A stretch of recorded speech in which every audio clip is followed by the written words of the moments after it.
Hello.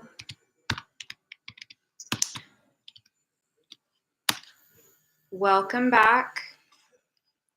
How's our translation? Pretty good. Pretty good today. I've got my fuzzy ball getting started.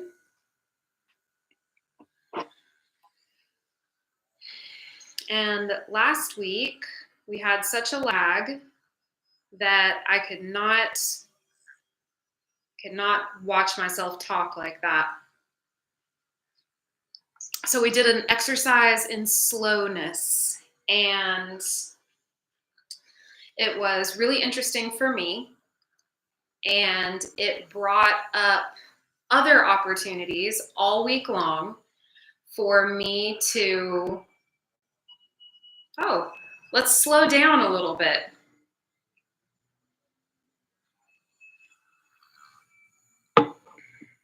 And I liked that.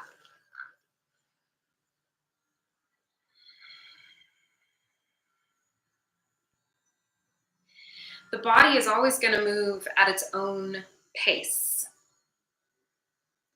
We cannot heal an injury any more quickly than the body is able to support the healing process. We can't build muscle any faster than the body is able to support that building process. That's really what's happening all the time, is it's either building or it's tearing down, and there is an appropriate time and a place for both. And so both functions are valuable and important and healthy at the right time. And where most of us would probably do best is to have a fairly smooth rhythm between those two dominant modes. Just am I building something a little bit, and then I'm resting and recovering?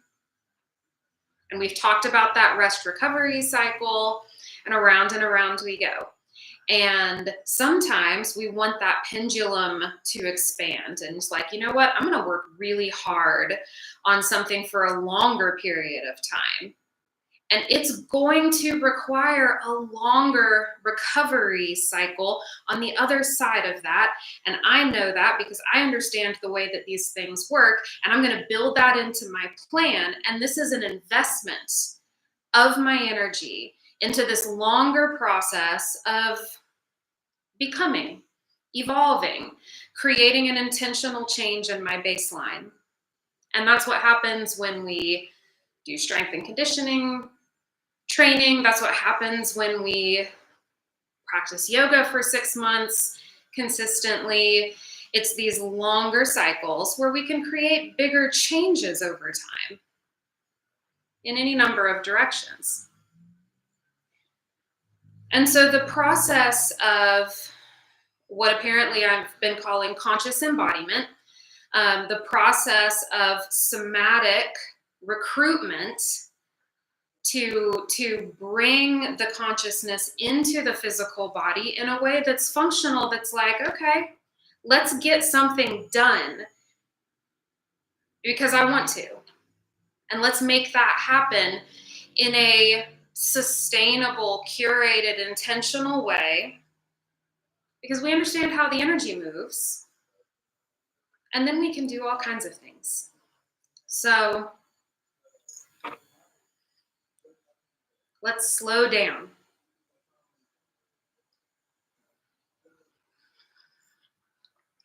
Let's slow down. And that's why I like having a tool like this.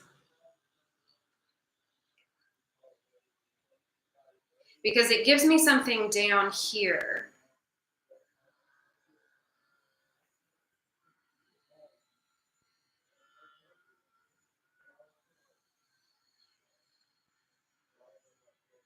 to tether to.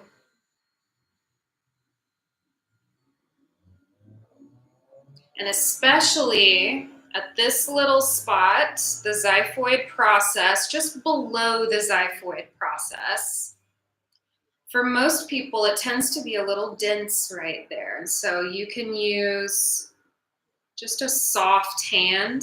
You can use an item like I have. And just like soft pressure into that space. Let's see if it would make my voice vibrate. Not quite.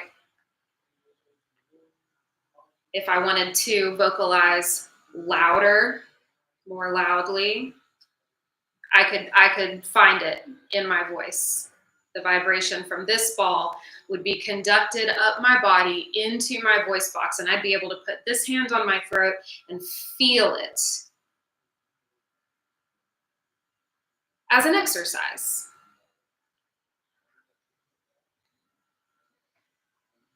And when I'm having gut upset, hypothetically, maybe that happens sometimes.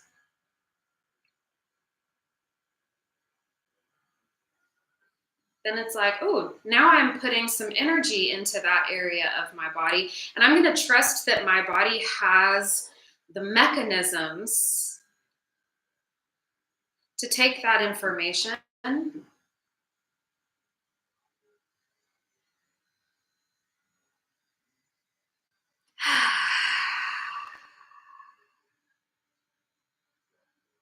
just do something nice with it. Do something nice for myself. Do something nice for my body.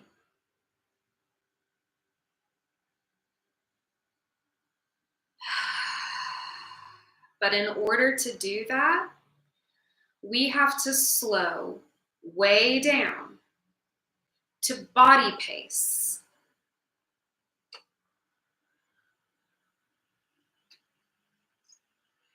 And I will share with you that the phrasing of body pace came from this author, Tammy Lynn Kent. She is a pelvic floor physical therapist, just like me. And she has several books on the energy of the pelvic floor and her concept of body pacing. That she told a story about, particularly after having childbirth and being at home in a recovering body with a newborn that is fully dependent. You got to slow down. You got to be in that.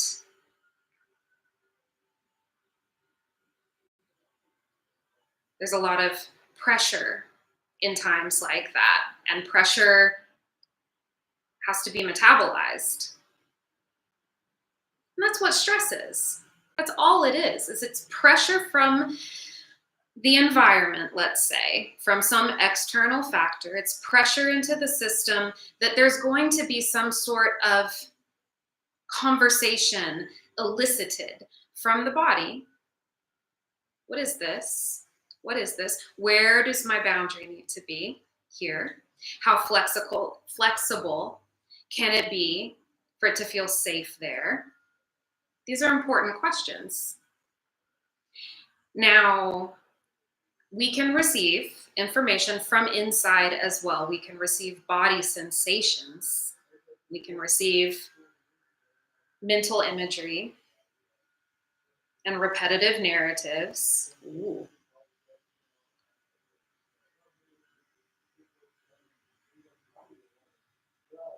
So my quadrants here just sort of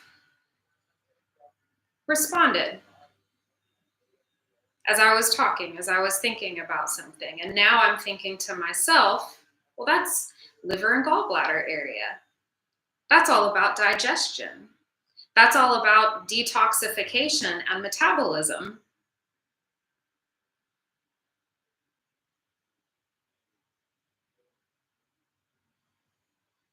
Building up and breaking down.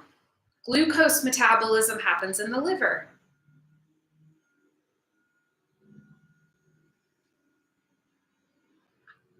I know some of you know about this kind of stuff. Are we following along? Upper right quadrant. Just switched on. And in my body right now, it feels very pleasant. It feels like warm space.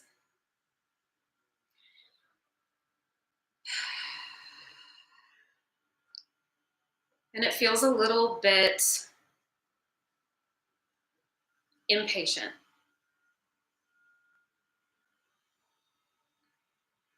And so I'm going to breathe into the center of that feeling.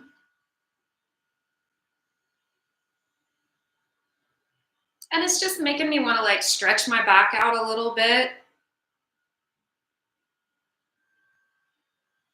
Kind of, maybe I'm ready. I'm ready to move it. So I'm going to take this buzzy ball and I'm going to roll it around where that sensation is leading me. And I'm going to end up right here on my low back because of course I am. And we can wiggle around in that sensation. Coming back around, just hitting the muscles here. Those of you who have been watching these things know that I corrected a hip imbalance in myself a few weeks ago. So here's just some of the residual recalibration. It's not concerning, but it does exist.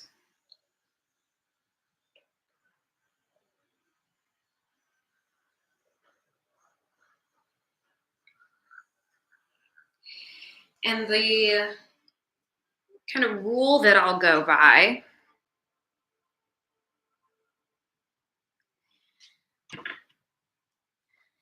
is that it's supposed to feel good. It's supposed to feel good. It's supposed to bring good, juicy, safe feelings into the body so that the body will give us energy to work with physiologically. And this is what so many other frameworks and traditions work with in many ways. So, I was asked recently, like, the question was basically, who should come see you?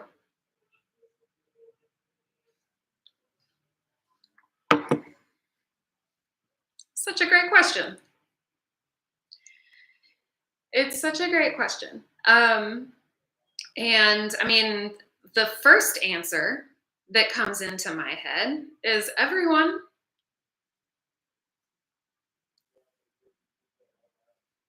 Because there's so many things. There's so many things that we can work with. And if you're the type of person who wants to feel better and better and better, like indefinitely, then I resonate with your lifestyle. This is about hedonism. This is about enjoying and optimizing quality of life, regardless of external pressures, because they are real and they are complex and they are unique to each of our experiences. And so I'm not making any assumptions about what external pressures may or may not exist. But when we can connect and calibrate and curate, there's my 3 C's, that was different, with the internal pressure, now we can create relationship, we can create a boundary, we can play. Playing is fun. So that's kind of the first thing that comes to mind. Who should come work with me? So I made a list, and I want to just tell you concisely who I tend to work really well with And the conversation that I was having was with a lovely person here locally. I told you all that I went to the Autistic Adults Assemble event here locally a couple of weeks ago. And so there's going to be another one coming up, and I don't know when it is right this minute, but it's sometime in the next couple of weeks. Look it up on Facebook or wherever. It's very findable.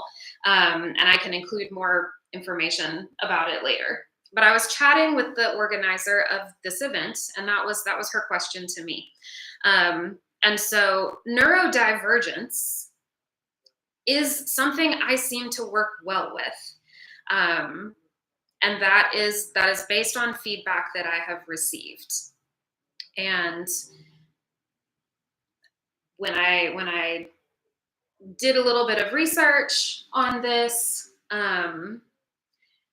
we know that commonly neurodivergence, not otherwise specified, folks tend to have some hypermobility. They tend to have sensory processing difficulty. The ability to receive pressure in the terms of sensations and informations and stimulation from the environment is challenging because it's so much coming in. How do we organize that? That's a neurodivergent question.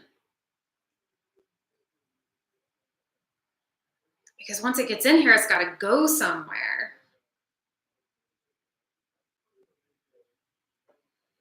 It's got to go somewhere. Also, gut issues are really common with neurodivergent folk. Maybe because of the hypermobility, everything's just a little bit more fluid. We're all fluid. Even our bones are fluid to a certain extent. We're just swimming around in here. So, hypermobility, apologies, sensory processing. Okay, let me just hold it closer. All right, burnout, chronic fatigue, sensory processing, autoimmunity, which can look like so many different things. Hypermobility, pelvic issues, balance, coordination. And I put existential dread at the bottom of my list because I thought it was funny. And there's so much of that overlaps with the research having to do with retained primitive reflexes. I'm just putting it here so you can see it really easily. Retained primitive reflexes that as a physical therapist, we have a lot of ways to work with that system. That is an inherited system of unconscious motor imprints that you were born with. I was born with. Everybody was born with. And developing conscious strategies to contain those movements, to contain those functions in the body, is supposed to happen within the first 12 months of life. And it really, really often does not. More research is forthcoming. But it just often does not for any number of reasons. And so all of that sort of like organic manifestation of perceived difficulty then in the body, because that can look like so many different things. And it can also look like pain. It can look like just I get sick a lot. I have a lot of sick days. I'm exhausted all the time. It feels like something is wrong, and it feels really mysterious and complicated. And that doesn't mean that you're neurodivergent. It just means that these mechanisms have a lot of overlap as far as like, how do we work with these types of complaints in order to change the perceived subjective experience? Because that's where you live, is in your subjective experience. This is your quality of life as we move through time and space. And I get excited talking about and exploring all of the different ways that we can calibrate our quality of life. So here are some very quick bullet points that are now out of my brain, that these are the people that I work well with. If it feels chronic, if it feels complicated, if it feels mysterious, if it's anywhere between like here and here,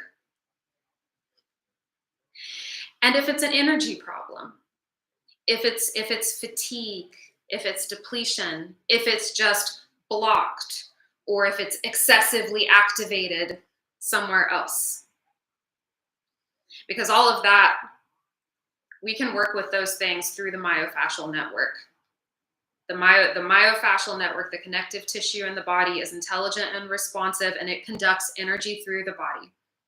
So we can work with that in the same way that myofascial massage, in the same way that there are so many energy frameworks. Chinese traditional medicine has developed amazing resources and maps of the way that energy moves through the body. Everything's going to come back to, if you're working with somebody like me, the subjective experience, because that's what we started this whole process to begin with, is we want to feel better and better and better.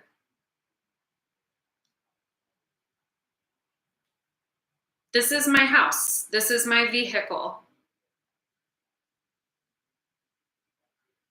You have one too.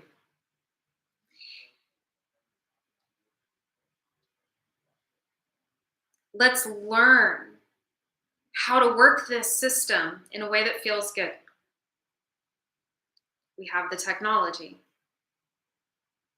So please send questions, send feedback. It's an ongoing exploration, and I'm so excited to have you here with me. Thank you.